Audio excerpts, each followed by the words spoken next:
Good evening. Good evening and welcome to our conversations, a series of critical conversations that we are having with Scroll in partnership with Pi Consulting and Survivors Against TB. This month is International Pride Month, and it happens to come at a time when the whole world is battling with coronavirus. While India doesn't have a particular Pride Month, and it is celebrated in different cities at different points around the country, we are conducting these conversations through this month, trying to look at various facets of the LGBTQIA plus movement in India and the many facets of it that remain unexplored and unexamined.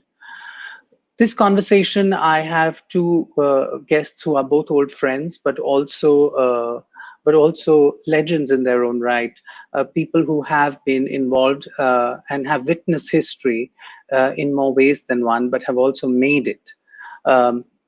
Let me explain how this conversation will be conducted today. This conversation will be bilingual. हम ये conversation Hindi और बातचीत हिंदी और अंग्रेजी दोनों में करेंगे. इस बातचीत के थ्रू आज हम ये एक्सप्लोर करेंगे, ये समझने की कोशिश करेंगे कि जो LGBTQIA प्लस समुदाय है, उसकी हिंदुस्तान में किस तरह की हिस्ट्री रही है.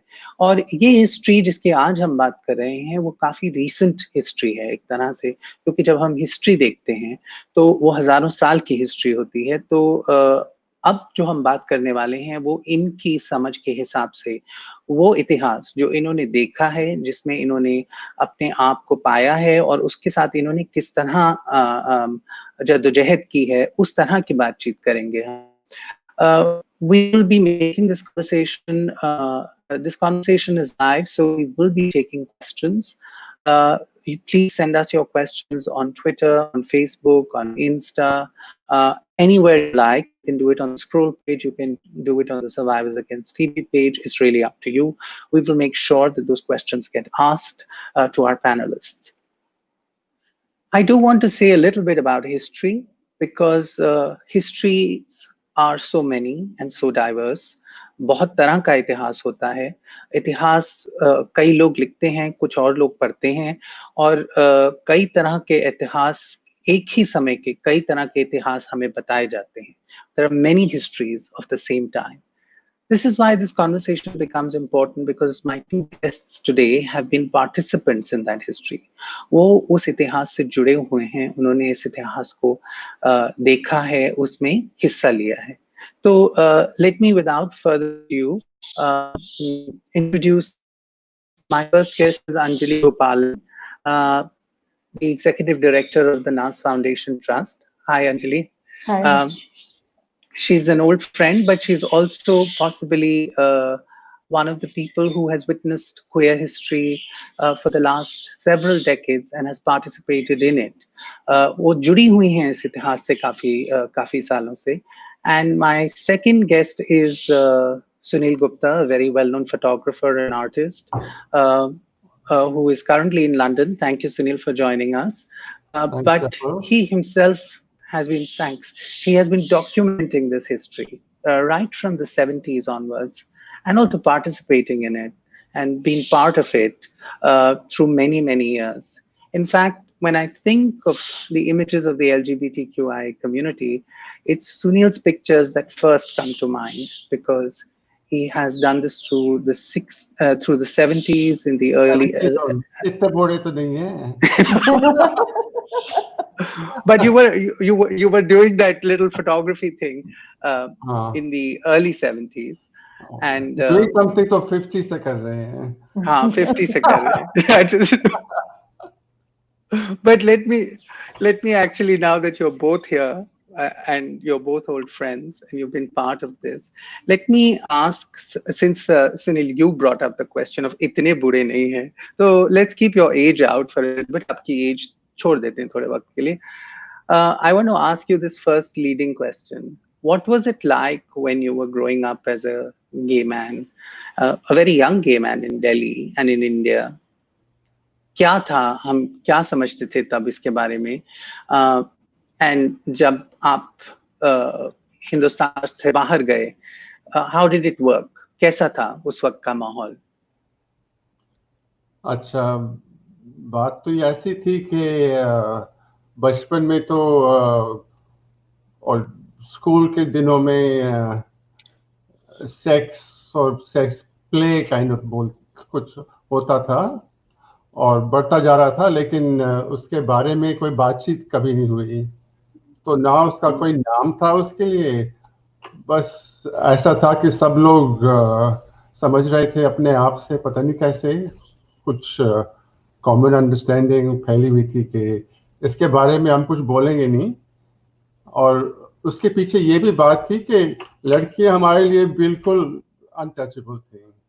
तो बॉयज जो भी कर रहे हैं वो कर रहे हैं, nobody seemed to mind and you just did it and it was just an activity and it was fun and you knew that when you grew up, became an adult, your parents would find you a wife and then that life would carry on. Yeah. You know, like my matlab hai that it didn't feel different because everybody in my block was doing it. Lala Polu Pappu. Pappu used to wank everybody like that. So it didn't feel unusual. Nobody said no. That's what I'm trying to say. So, Yeah, and yeah. also, the idea that we would get married was also not weird. That was natural, you know. So there was no issue, actually. It all seemed very normal. You just didn't want to be, there was something about like you didn't want to be found out. Yeah. So, and the only thing that happened actually was I went to a private English language school, St. Columbus. So in that arena, there was a little bit of, not very much, not enough to put you off, but there was some English speaking little bit of, they weren't calling it gay then, but like maybe queer might have been the thing. I heard it more from the university. I had an older sister who was at DU then, and there was a gang of people from Miranda and St. Stephen's, and queer men they had identified. So they would point Yeah. out people to me and say, he's queer. But this was all in English though, and there were people older than me, and I didn't identify with those people because I thought they were very old. You know, they were about, I thought they were like ancient, and I would never be that old. How could that be? Also, they were like super effeminate. That wasn't my plan to be like that, you know, all wrapped up in a straw. That wasn't me. So, but then when I suddenly moved to Canada at 15, everything changed because, so first of all, nobody told me that white people did this kind of thing, this boy play, this sexy boy play. So I thought, oh God, now that part of my life is over because Canadians don't do Yeah. this. Nobody told me. The Canadians didn't tell you. And I went to this high school. It was quite unnerving because my little sex life, which was growing, is suddenly finished. And I was surrounded by all these largely white people who I wasn't familiar with. And then we had to do this traumatic thing of have showers together, like get completely naked. Indian boys don't get completely naked with each other, or they didn't in my school anyway. So, and then there was this banter in the showers, which I was completely unused to, which was very hetero and very aggressive.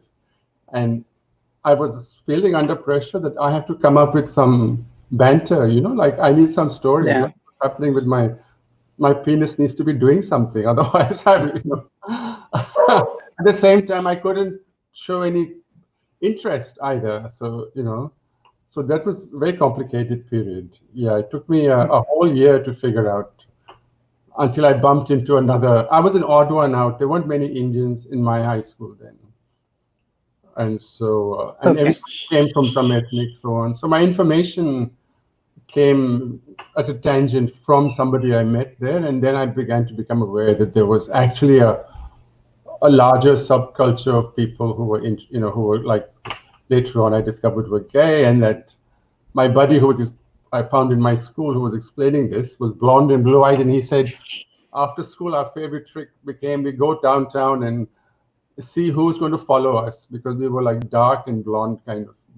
Somebody would inevitably follow us, and we split up and go around the block to see who would get followed. That kind of thing. But it wasn't until I got to college, which was the year after, that I discovered. As soon as I walked up, I discovered gay liberation. There was this very flamboyant gay boy who said, "Hello, darling," and then I was in. So also also I discovered that being Indian was completely useless. Nobody had heard of India. Nobody cared about India. Having come from there was of no interest to anybody who was 16 or 17 at that point. But being gay was like, wow, it was a year after Stonewall. It was very fashionable. Yeah. I So mean, I me as a remember this. boy, we had all the pretty girls with us. So we were suddenly the center of attention. We were the out gay boys suddenly. And I suddenly had a And name for something. So, which was I very mean, exciting. I Yeah. remember you telling me some of these things. Anjali, I want to take what he said and bring it to you a little bit. I remember the first early gay groups in Delhi. You started one of them. And I remember we even had Sunil present at one of them. It's called Hamrahi. And I remember when people saw those images, they were also blown away.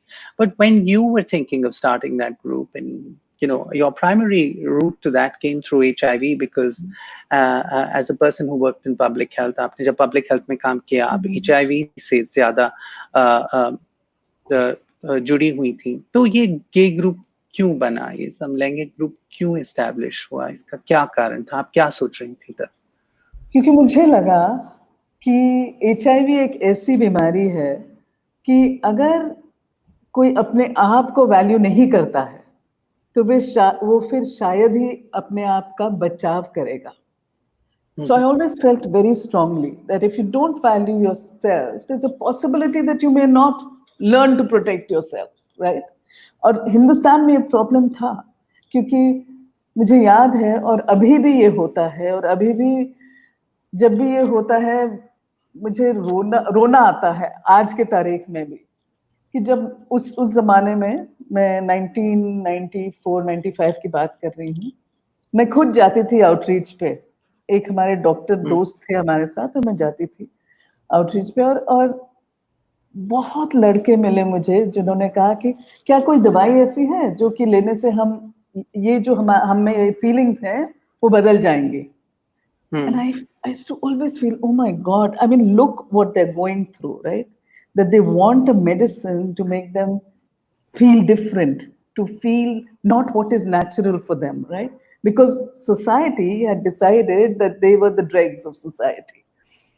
तो मुझे लगा कि ना तो कोई role models थे उस जमाने में, ना कोई कह रहा था हाँ मैं गे हूँ and I'm proud to be gay.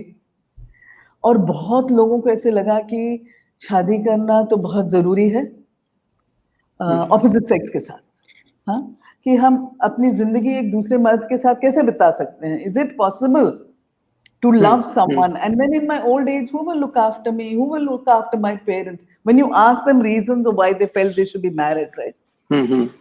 तो मुझे लगा कि जब तक हम कोई कम्युनिटी ना बिल्ड करें, जब तक रोल मॉडल्स ना हो, जब तक आप दूसरे लोगों को नहीं मिलेंगे जो आप जैसे हैं, आपको हमेशा लगेगा कि आप ही अकेले इस दुनिया में हैं और आपके साथ कोई नहीं है. और जब ये माहौल क्रिएट होगा तभी तो आप कुछ कर पाएंगे.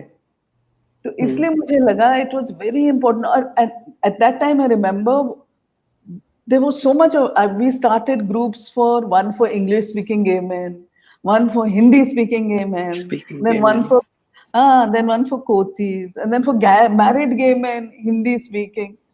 हाँ, इतनी सारी ग्रुप्स एक साथ शुरू हो गई थी. पर इसका नतीजा ये रहा कि ओवर सडनली हेल्पलाइन आ गया, फिर लोग फोन करने लगे, फिर सुनील जैसे लोग, जीवी थे. अब I will take this opportunity to remember our friend, who was the love of our lives, GV, at this time. I still remember, I mean, he was so instrumental in helping setting up that helpline. Yes. And when we had people like this come and speak and be there at the meetings, and I think these things made some difference. For sure, they made a difference, I feel. तो उस time से अब देखें तो माहौल कितना बदल चुका है. पर उस वक्त सोचिए बिल्कुल कुछ नहीं था. हाँ, हम सफर ट्रस्ट था जो बॉम्बे में काम कर रही थी और दिल्ली में और कुछ ग्रुप नहीं था वैसे जो फॉर्मल किस्म का ग्रुप हो. हाँ, लोग मिल रहे थे, घरों में मिल रहे थे, हाँ, वो सब हो रहा था. पार्टीज हो रही थी, पर इस तरह का माहौल नहीं था। तो मुझे लगा कि क्योंकि मेरा तो कमिटमेंट HIV प्रिवेंशन का था ना, एंड केयर कि जो लोग इन्फेक्टेड हैं, जो HIV के साथ जी रहे हैं, उनके लिए क्या कर सकते, क्योंकि उस वक्त कुछ नहीं था, ना तो कोतियां या गे मैन हॉस्पिटल जा सकते थे, even for sexually transmitted infections, forget about HIV.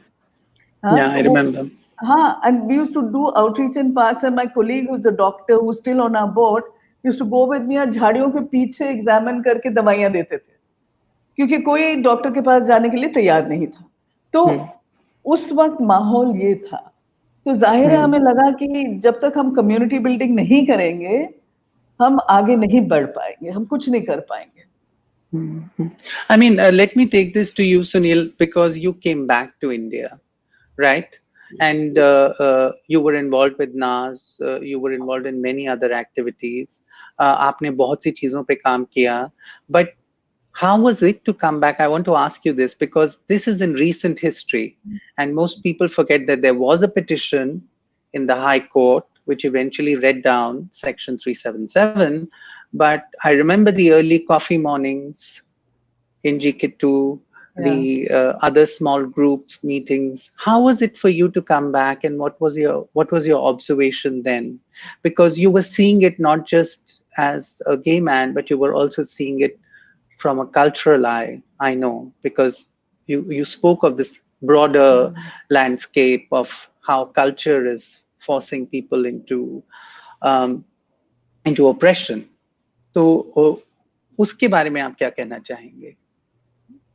Okay, I'll try and be very succinct about it. Plot question. So first of all, I came out of photography and art, and I flirted with the mass media, working for them, newspapers and TV and all that. And I've come to a personal conclusion that you can be more effective through art and culture rather than through the media, which is all editorialized and owned by a business interests. As you can see what's happening in India, easily controlled by money. And art actually has like philosophers, artists can pose questions in a way that the media cannot. They're more free, let's say. I felt more able to express things through what I did. So that's why I got involved in culture. Then I came back because for many years I'd flirted with India to have a show in Delhi, in a way, because Delhi is my hometown. And so bahar se I would get, I would write to people, to galleries in Delhi, let's not name them. And they were all kind of saying, without naming it, that if I drop the gay subject, then I could have a show, like, don't I have some other kind of pictures? But I really wanted to have my gay pictures. And I made work in Delhi about gay men in the mid-80s, and that could never be shown. It was sort of very frustrating. It was only shown in the West. And so I used to come and go to Delhi as a visitor, researcher and all of that. And I would encounter the gay scene and became aware of how it was developing, and it wasn't developing very fast. And it discouraged me from ever living there because basically you couldn't be out. People would say, don't mention you're gay. It was not something polite company was ready for. And then, by the mid-90s, I was also HIV positive. So I was also like pretty used to discussing that. So that also became a thing, really going to my mom's house for tea, don't mention you're HIV positive. So gay became okay, but the positive didn't become okay. So always something you couldn't talk about. It was really annoying. So, but around 2003, maybe a friend here, so I met through work, Radhika Singh, worked with photography. So उसने बोला था कि Delhi's ready, come and have a show, I'll organize it. I said, really? I was quite amazed. So she organized it. So I have to hand it to her. She created a show of my work at the Habitat Visual Arts Gallery in 2004. And that was my introduction back into the Delhi scene. And we showed all of the works that we wanted, which was gay plus HIV. And the only thing they said was, let's not have a picture of your penis. So we had to take that one down, which was okay. So we agreed to do that. It was a very mild penis. It wasn't a very aggressive one, actually. It wasn't one of those hot pictures that you're thinking. I know what you're thinking. It wasn't like that. Anyway, but they said kids come, TK. So, in the period of those 10 days, I had a kind of revelatory experience. Suddenly there was this audience for it. Radhika had very smartly found a room next door to have two film programs running. One was government-sponsored kind of HIV-related PSBT kind of movies, like docudramas with very weird scripts and modern acting. You remember those? And then there was a series of independent movies around sexuality that a group called Nigar out of JNU had kind of put together. So I met these young kids from JNU, and they were very exciting and excitable, and I just adored them. They were about 20 years old, and it seemed like everybody was hungry for something. And in the middle of all of this, I had come to know G, who we already mentioned, and I became very friendly with Gini, and GB turned up one evening when we were installing the show with this very handsome young man, and the young man swept me off my feet, and usne bola, actually I shouldn't reveal all this anyway. So basically, I came back to Delhi because I fell in love with this guy, and he said, "Come." So I came. It's only that by the time I arrived, he had lost interest in me, so it was a bit sad. But it was too late. I'd come, and I couldn't very well just go back, so I stayed. Yeah. And then made a kind of life, and I realized that the gay area needed a little bit of something, and the HIV area needed a little bit of something, and the photography area needed a lot of things because there was no photography happening. I mean, I'm sort of reminded of at this time, this critical time around 2000. I mean, I met you, didn't I? I forgot. I met you. And for a whole year, you held my hand in that coffee day in GK2, and I was the guy didn't want me anymore. Remember all of that? I was in tears. Yes. I remember many evenings spent there. But I just want to remind our viewers that we are open to questions. आपके अगर कोई सवाल हैं अंजलि के लिए या सुनील के लिए, please ask them. हमारे को please पूछिए. We'll be happy to take them. One question that I have been asked often, Anjali, and I'm going to turn this to you because it leads in very well to what Sunil is saying. Suddenly there was an audience, suddenly there was an appetite. एक नई तरह की बातचीत शुरू हो चुकी थी LGBTQI समुदाय के आसपास. मेरे को भी याद है, I remember those times. They were difficult times because all these seminars that we used to attend, we were always told the route is public health. Take the public health route to removing Section 377, which I often found galling. But what were you thinking when you put out the initial petition? What were your thoughts? Because just let me remind our viewers, NAS Foundation Trust was the first to go to court to read down Section 377. It began that legal fight. वहाँ से शुरू होती है ये बातचीत. So Anjali, tell us a little bit about that. Listen, at that time, if you remember, because I've had a lot of younger people question why we didn't look at rights as the entrance. But think of the environment at that time. HIV opened the door to us to be able to even bring up this issue. So when we went to the courts, we asked for a reading down of the law from the perspective of saying that, look, it was impeding our work, number one. It wasn't allowing us to do the work that the government of India itself was wanting us to do, like give out condoms, give out information about HIV, etc. And this allowed the discussion to happen. It opened the door a little bit for us. Suppose we had only looked at the rights argument. I'm just talking because we had discussed it. We had discussed it ad nauseum at that time. And interestingly, I remember speaking to, at that time there was Hamsafar Trust. So I remember having a long discussion with Ashok at that point, saying that, look, what do we do? He says, look, you can stick your neck out at this point. We'll support you, but we can't. The environment will not allow us to stick our necks out at this point. which is why it's not, there were no other groups per se that we could hold discussions with, but because if you look at history later on, whenever other steps were taken, everybody was involved in that process. And a number of other petitioners joined in, and came in, etc. at a later time. But that time there was no one else. There was just Humsafar who we could hold this conversation with. So then we decided that, yeah, sorry. Yeah. No. Please go ahead. I was I'm just going to saying ask a follow-up question. I'm just saying that that's why we were able to do this, because suppose so if you remember, just before we went in for this petition, there was this young man who had come in for counseling, and with his parents, who wanted him to get married, which is the story of many young men's lives. And I remember, like always, holding this conversation with these parents, which went on for about 3 or 4 hours, enough head banging. And then they went away. And of course, as is the case, they invariably forbid their boys to come back and talk to me, because I'm not telling them to become straight and to get married. So I usually put it out of my head and don't think about it. Till this young man, 2 months later, suddenly walked into my office looking like the whole world had collapsed.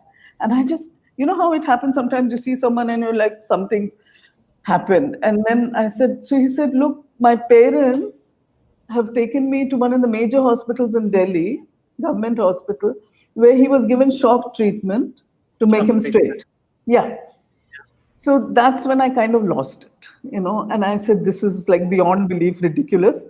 So next morning, we went to the National Human Rights Commission with a complaint against this hospital. And they said, sorry, we can't file your complaint. I said, why not? So they said, oh, this is an illegal activity. It is a criminal activity. So I said, but you're the National Human Rights Commission and someone is being given shock treatment. What are you talking about? So they said, sorry, we can't do it. So that was the environment that we were dealing with. So suppose we had gone in with the rights argument, I don't think they would have even let us enter the courts. I don't think so. Yeah, I mean, and let's not forget the thing that you mentioned here, conversion therapy, shock therapy is still real in India. Oh We my just God. lost a very young student. Yeah. Listen, I'm sitting with the Medical Council of India. We've had 3 doctors' licenses suspended, and we're wanting them to just take away those licenses, because that's what they're doing, even now. Doing it. And in the last case that we came across, the parents who put their child up for conversion therapy were actually doctors. So this is the level of misinformation and human rights violations that takes place. Very important to remember. I remember also the first time the petition was dismissed as being theoretical.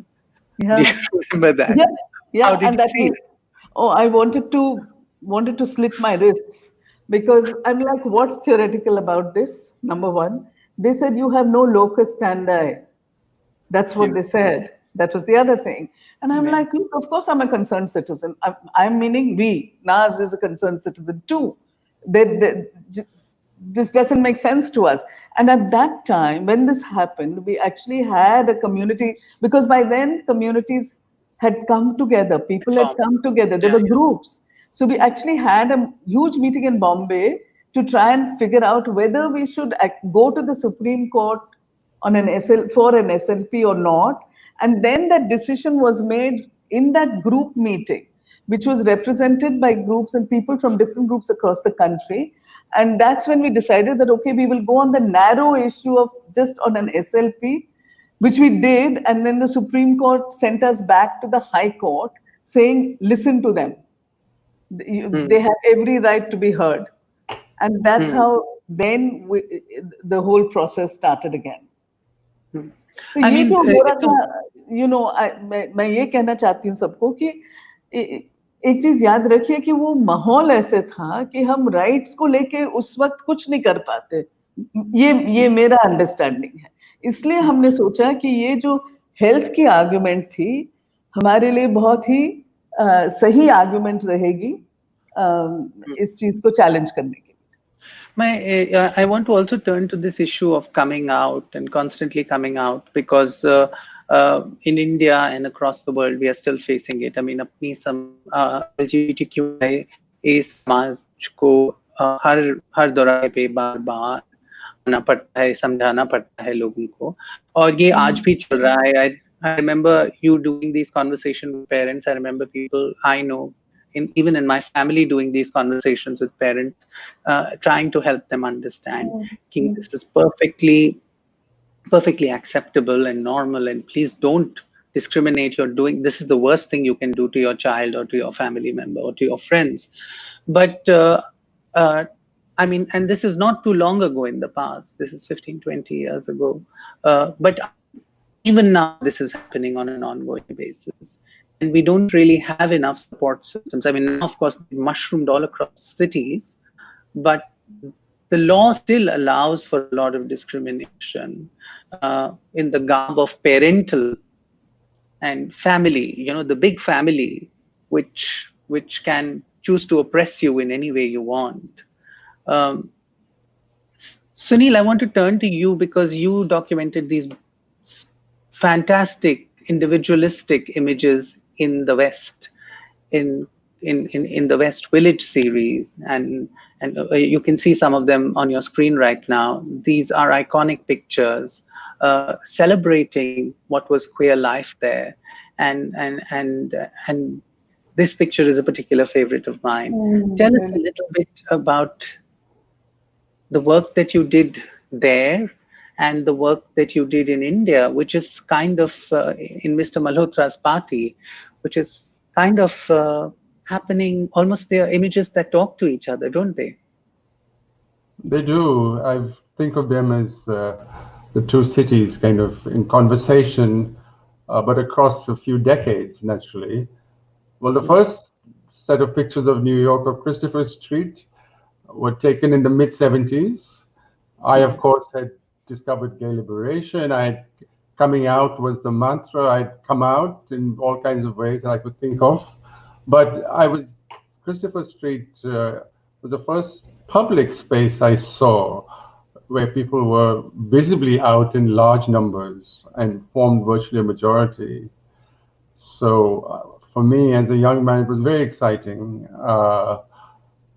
I felt like I'd found a tribe, and they were sexy and available, and it was too many men, not enough time, and it was after Stonewall and before AIDS, and I thought, I'm not going to have them all. I'm going to shoot them all with my camera.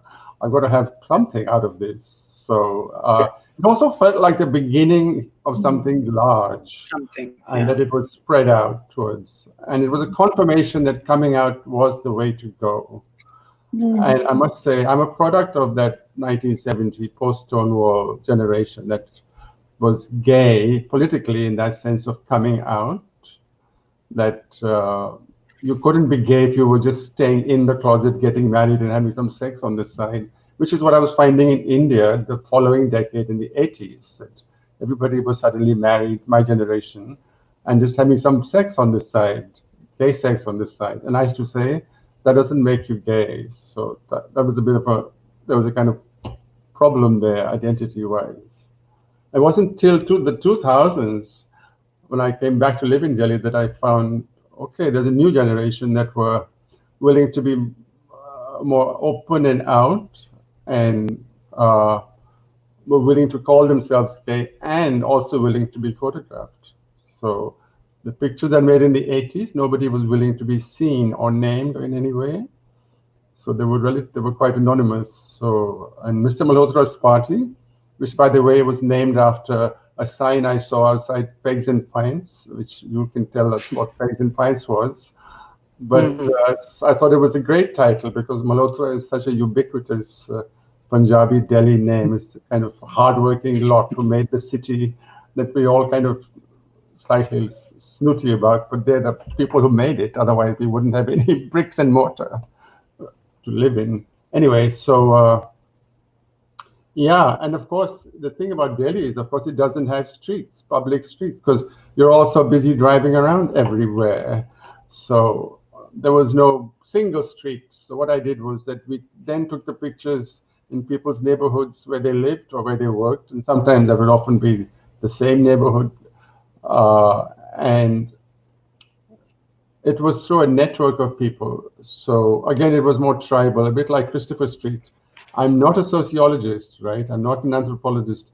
I'm not trying to document Indian LGBTs or something, or even the ones in Delhi. It was just through a social network, largely of people who were coming out and joining various groups. That's how I met them at Nigai events or those kind of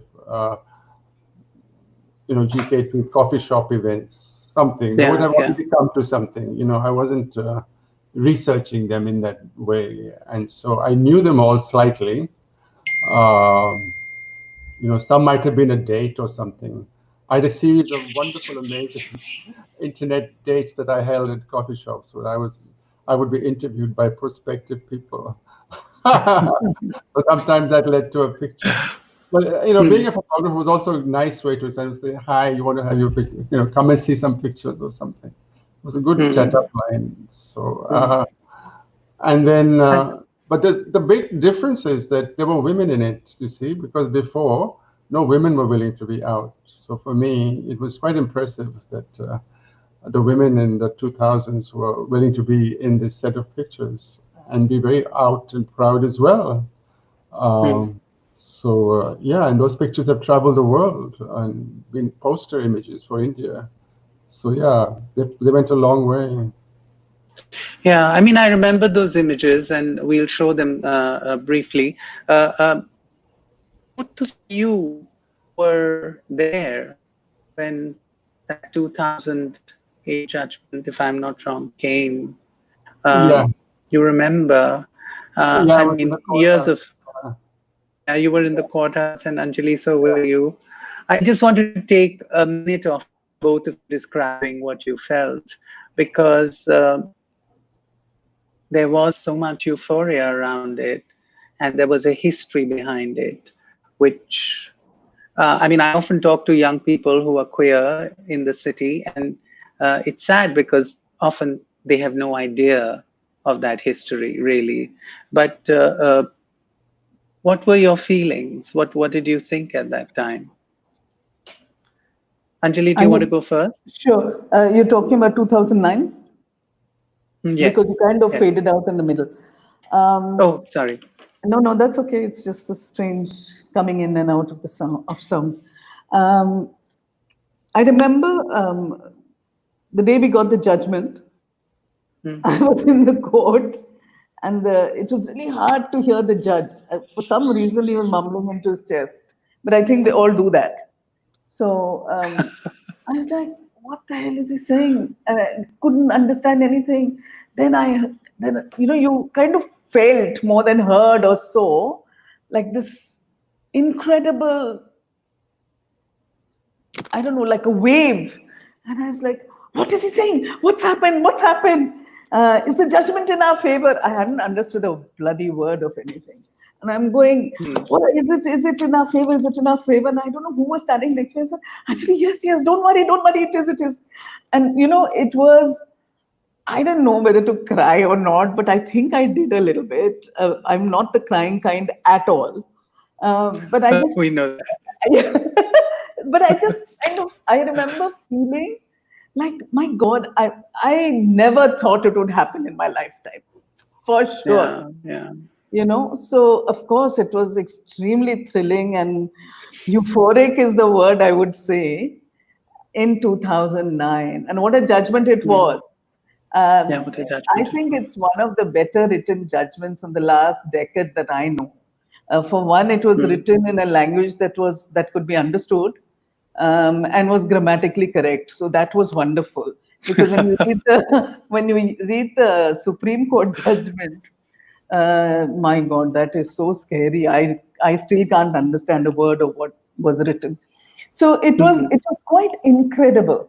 That whole time, I remember the court, and also after that, the sense of freedom, the sense of joy, the sense of feeling valued came across so strongly in among people that it was quite an incredible time to be alive. I'm so glad COVID was not around at that time.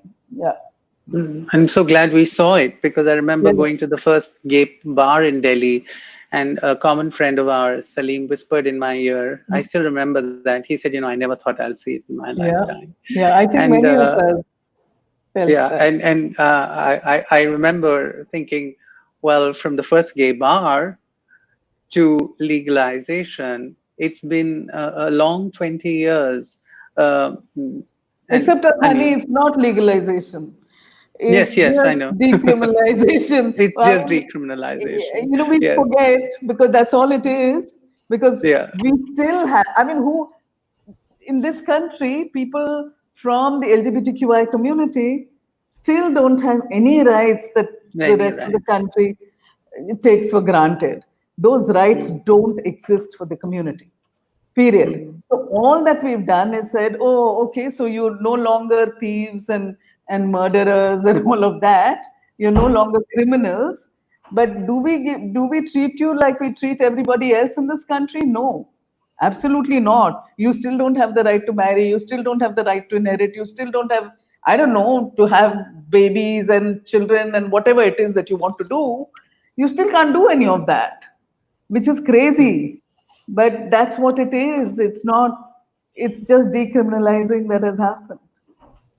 Yeah, I mean, we've got a ton of questions, and I've been told that I'm ignoring the audience, so I'm going to ask a few.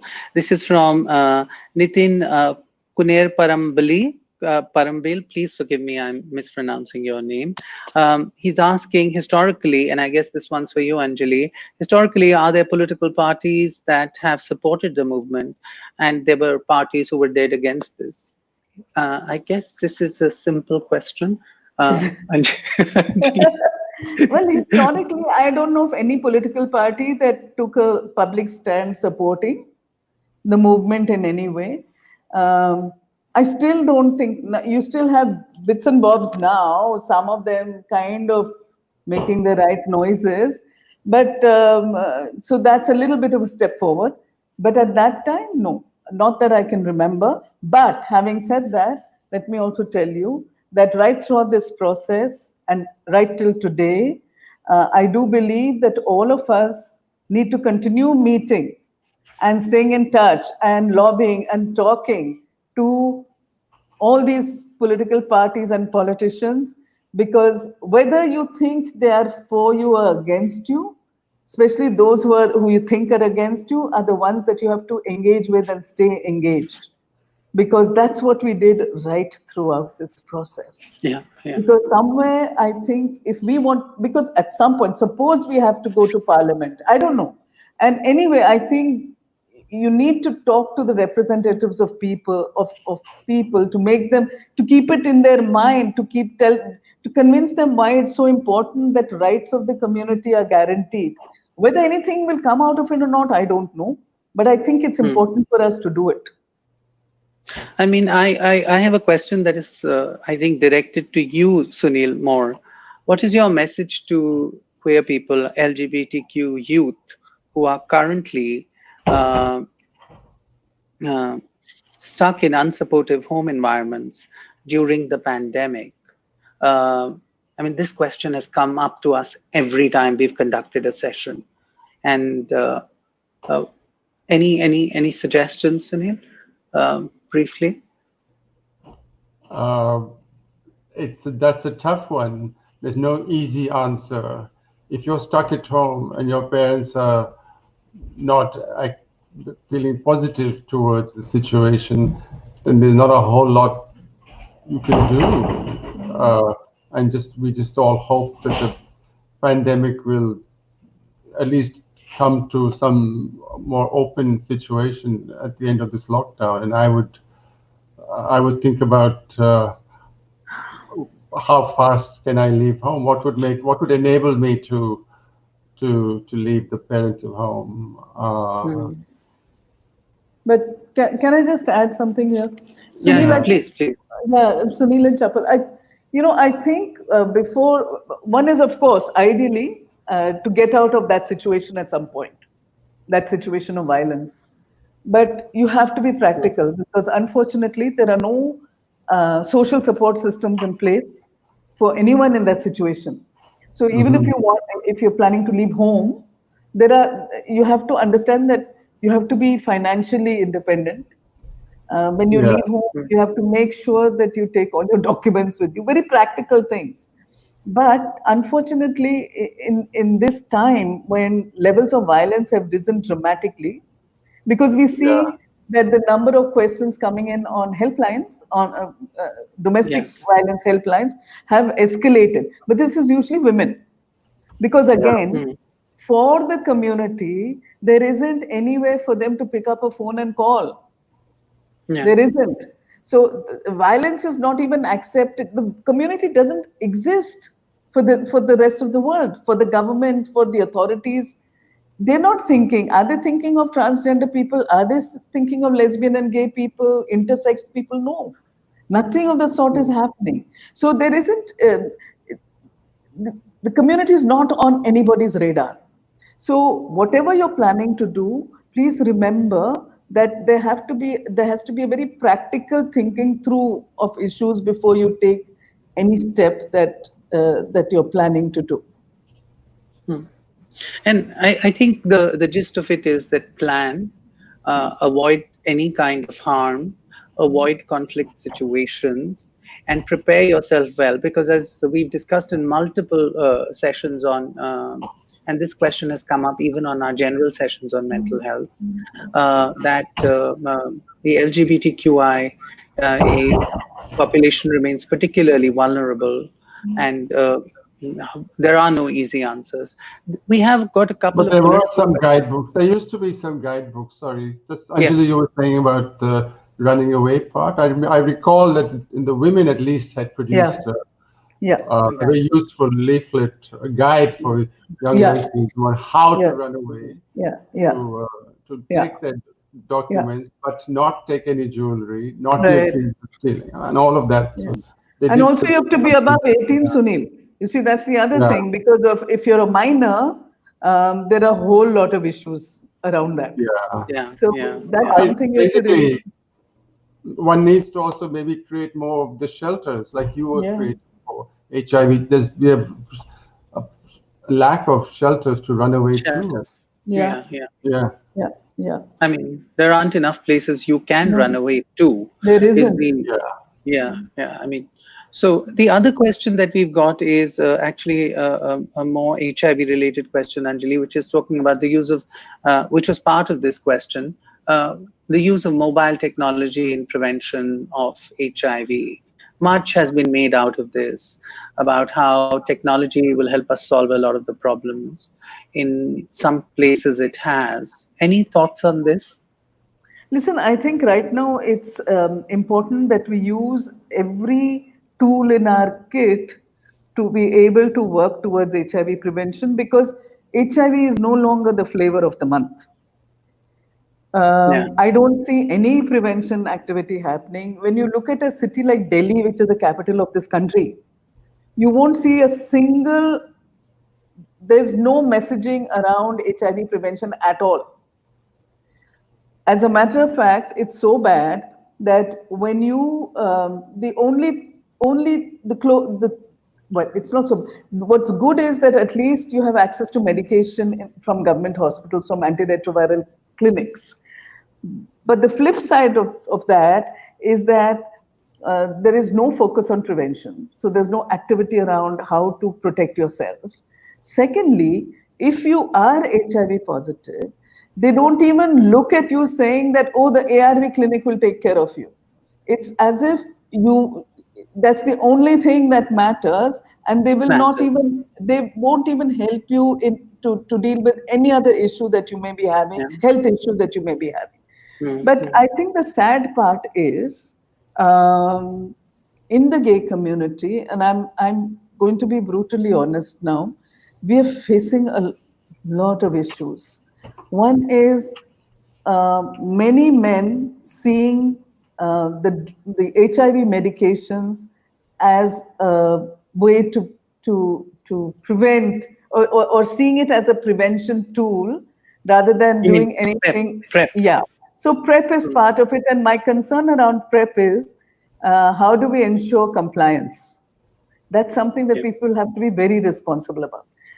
Secondly, we're not even looking at mental health issues for people who are living with HIV. It's not there.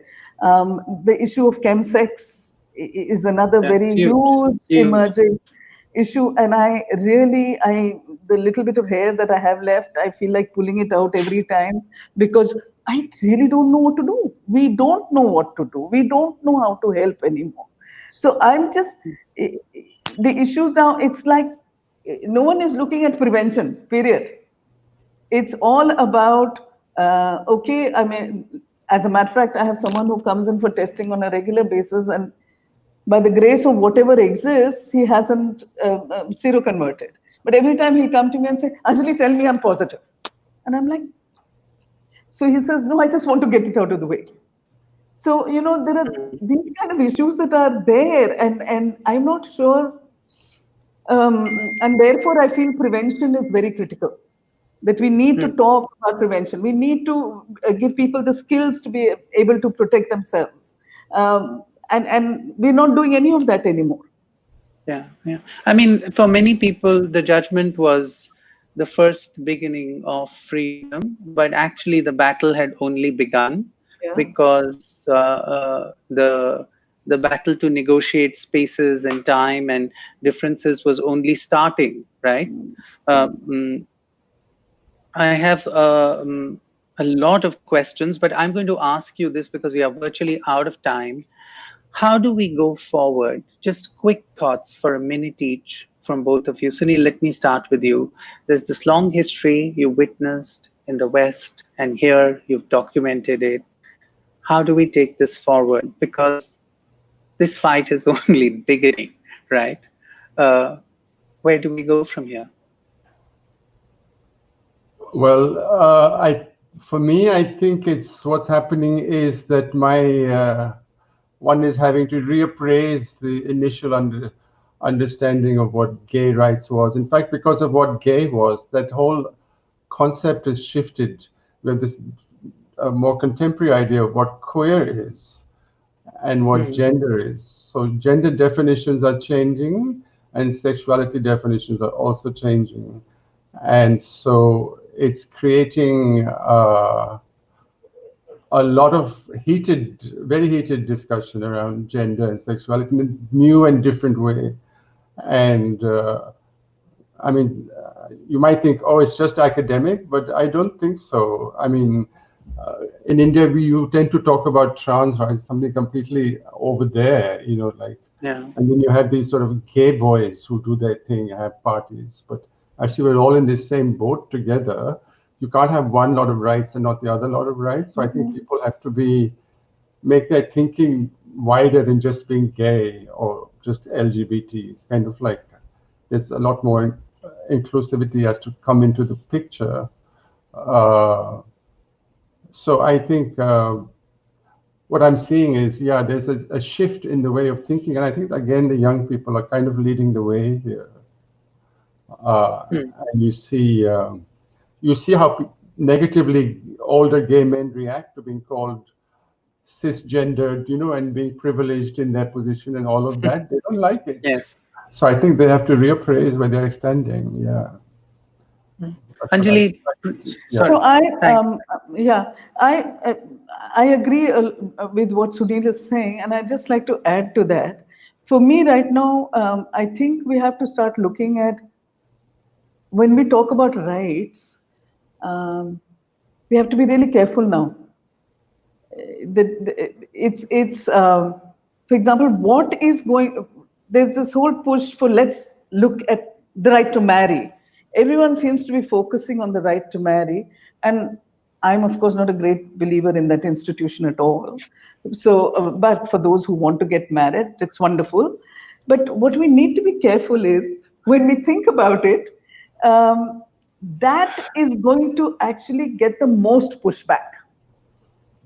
So we need to start thinking about, when we think of the way forward, are we thinking about these kind of rights, like the right to marry, right to adopt, right to have children, all of that, or should we think of an overarching anti-discriminatory law which is meant for everybody? and then therefore they can't push you out of there. Whereas the moment you start talking about the right to marry, you'll have all the Hindu, Muslim, Christian groups again coming together to make sure that that doesn't happen. So I think now we are at a very delicate point, and therefore we really need to think through what the strategy should be to make sure that the community gets what is rightfully theirs. And by the way, Sunil, in all of this, what you mentioned, lesbians are left out of it totally. Yeah. Women don't exist. Women So don't exist. No, but no, women but don't, what's happening right now where I am in London is that there's a huge discussion amongst women about are women born with the vagina only? right, And, agreed. and we have the author of the Harry Potter books is in the middle Yeah, of yeah, yeah. A Yeah, huge she's in the middle controversy. of all this. yeah, Right, very big right, controversy. right. All the older women, Jermaine Gray, all the feminists from the Yeah, 70s have yeah, come out in favor in a kind of anti-trans way, yeah. Yeah. causing quite Yeah. a fuss in the Absolutely. public But debate. all I'm saying is, in our country, at any rate, Yeah. women's sexuality is not something that's acknowledged or It's not accepted. something. And definitely, I Yeah. think no one challenges patriarchy more than a woman saying she doesn't need a man. So they really are at the bottom end of the totem pole. So therefore, I think lesbian issues don't get discussed at all or talked about. And when we're talking about rights, therefore, I'm really scared. That's why I'm thinking, and of course I'm talking to a lot of people about this, is that let's look at a overarching law which will protect everybody. I don't know. No, So that's true.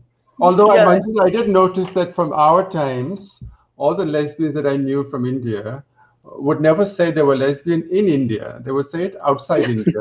of But in course. India, it was the women's movement. They were women. And that Yeah. was it. No, it's true. And now Yeah. also I find that there's It's a kind of segregation between the women who love women and the women who are maybe bisexual. They yeah, have sure. more public space. I Yeah, mean, yeah. Mm. I don't want to speak on anybody's behalf, and I really No, maybe no. shouldn't be saying this. No, it's what one is observing. Yes. But I think women who actually just like other women like really got pushed to the bottom in Yeah. many ways in India. Yeah. So nobody wants it to be lesbian identified. You're right, for whatever No, reason. Yes. because nothing is so, because the space for them to do that is so violent. It is a Yeah. lot more Yeah. violent than it is for gay men and trans people. Yeah. Unfortunately, we've completely run out of time. I think we need to schedule another conversation because the fault lines have just emerged, or should I say, have just started emerging in this discussion. And I think we need to actually really discuss this maybe in another follow-up conversation where we talk about what kind of rights framework do we want, and who is going to have that perspective, and who is going to be talking about it, and how do we all talk about it, because I think participatory ways are the ways to go forward. But thank you for this incredible conversation. Thank you so much for making time on a Sunday evening to speak with me, and thank you, Scroll, for hosting it. If I know there's